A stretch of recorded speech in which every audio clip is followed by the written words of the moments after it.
দখলদারি না কেনা? তাজমহলের জমির আসল মালিক কে? একাধিকবার তাজমহল নিয়ে সাম্প্রদায়িক বিতর্ক উস্কে উঠেছে। একসময় তাজমহলে জায়গায় ছিল তেজমহল নামে একটি শিব মন্দির, এমন দাবি করেছে কয়েকটি ধর্মীয় সংগঠন। প্রিয় বেগম মমতাজ মহলের সমাধিসৌধ গড়ার জন্য তাজমহলের জমি নির্বাচন করেছিলেন শাহজাহান। আদতে কার মালিকানা ছিল তাজমহলের জমিতে? ইতিহাস ঘাটলে কি জানা যায়? আসুন জানবো এই ভিডিওটির মাধ্যমে। আগ্রায় অবস্থিত একটি রাজকীয় সমাধি হল তাজমহল। 17 শতকে মুঘল সম্রাট শাহজাহান তার প্রিয় বেগম মমতাজ মহলের স্মরণে নির্মাণ করেছিলেন। 1983 সালে ইউনেস্কো ওয়ার্ল্ড হেরিটেজ সাইটের তালিকায় অন্তর্ভুক্ত হয় তাজমহল। তাজমহল তৈরি করতে সময় লেগেছিল 22 বছর। সৌন্দর্যের কারণে সারা বিশ্বে সমাদৃত এই সৌধ।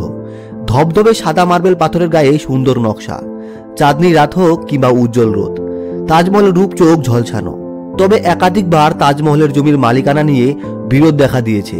কিছু তথ্য ঘাটলে যা জানা যায় তা হলো এই জমিটি ছিল আমেয় সম্প্রদায়ের, যা শাহজাহান ক্রয় করেছিলেন। অন্যদিকে জয়পুর রাজপরিবার বছর কয়েক আগে দাবি করেছিল তাজমহলের জমির তাদের পূর্বপুরুষদের, যেটি মুঘল সম্রাট জোর করে দখল করেছিল। ভারতীয় পুরাতত্ত্ব সার্ভে অনুসারে তাজমহলের জমি ছিল রাজস্থানের আমেয় কচ্ছওয়াদের সম্পত্তি। শাহজাহান তাজমহল নির্মাণের জন্য কচ্ছওয়াদের কাছ থেকে এটি কিনেছিলেন। বিনিময়ে মুঘল সম্রাট চাতৃপ্রাসাদ কচ্ছওয়াদের দিয়েছিলেন। তবে ক্ষতিপূরণ হিসেবে দেওয়া প্রাসাদের সম্পর্কে খুব বেশি তথ্য পাওয়া যায় না।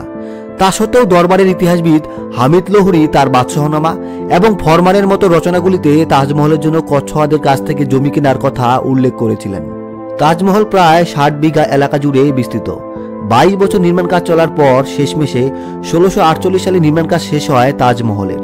তো বন্ধুরা, এরকম আরো অজানা ভিডিও জানতে আমাদের ইউটিউব চ্যানেল বঙ্গযাত্রা চ্যানেলটিকে অবশ্যই সাবস্ক্রাইব করুন, আর আমাদের ফেসবুক পেজ বঙ্গযাত্রা অফিসিয়াল পেজটিকে অবশ্যই ফলো করুন, কারণ ওখানেও প্রতিদিন ভিডিও আসতে থাকে।